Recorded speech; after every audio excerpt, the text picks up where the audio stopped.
আজকে আমরা বলবো যে বাংলাদেশ এবং জাপানের মধ্যে যে আমাদের যে বিদ্যমান যে সম্পর্ক এটা আরো নতুন উচ্চতায় উঠলো। আপনারা জানেন যে জাপান আমাদেরকে প্রথম থেকে এই যে যে অভূতপূর্ব যে একটা গণ অভ্যুত্থান হয়েছে, তারপরে জাপান আমাদের পাশে দাঁড়িয়েছে।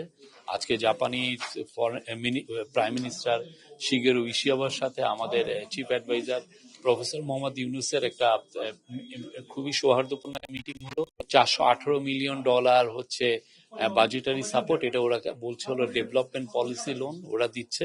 এখন যে কোনো ব্র্যান্ডের পুরাতন এসি বদলে নতুন ওয়ালটন এসিতে উপভোগ করুন 25% ছাড়। আর হচ্ছে ঈশ্বরদী, জয়দেবপুর টু ঈশ্বরদী, এটা খুবই আমাদের ইম্পর্টেন্ট একটা রেলওয়ে লাইন।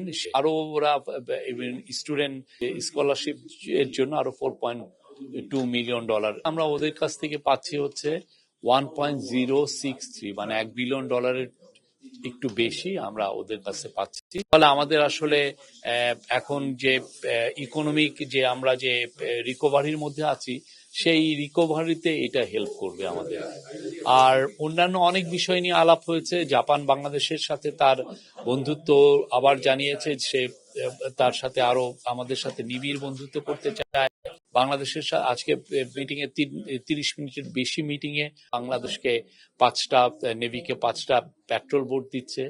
তারপরে হচ্ছে আপনারা জানেন যে সাইকেল তৈরি করার জন্য ওইখানে আপনার 6টা এমওইউ হয়েছে। একটা হচ্ছে যে খুবই ইম্পর্টেন্ট সাইকেল, এটা হচ্ছে ইলেকট্রিক সাইকেল তৈরি করার জন্য একটা ফ্যাক্টরি স্থাপন করা হচ্ছে।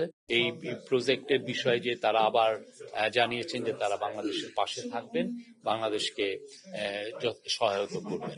ওরা বলছে বাংলাদেশের সমস্ত কিছুতে ওরা হেল্প করবে এবং এই বাংলাদেশের যে ইলেকশনের ক্ষেত্রেও তারা হেল্প করবে। ইলেকশনে আমাদের ভোটার রেজিস্ট্রেশন এগুলো অনেক কিছু আছে, তো এটার জন্য আমরা তাদের কাছে কিছু কিছু ইস্যুতে আমরা সাহায্য চেয়েছি।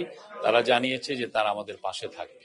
তো আমরা মনে করছি যে প্রবাসীরা they will play big role, because আমরা বাংলাদেশ থেকে 1 লক্ষ বাংলাদেশিকে জাপানে রিক্রুটমেন্ট, মানে জাপানের আমরা জব অপরচুনিটি তৈরি করার মানে চেষ্টা করছি। তো সেই জায়গায় প্রবাসীদের একটা বড় রোল আছে যে তারা এখানে ব্রিজ বিল্ডার, ব্রিজিং হিসাবে কাজ করবে।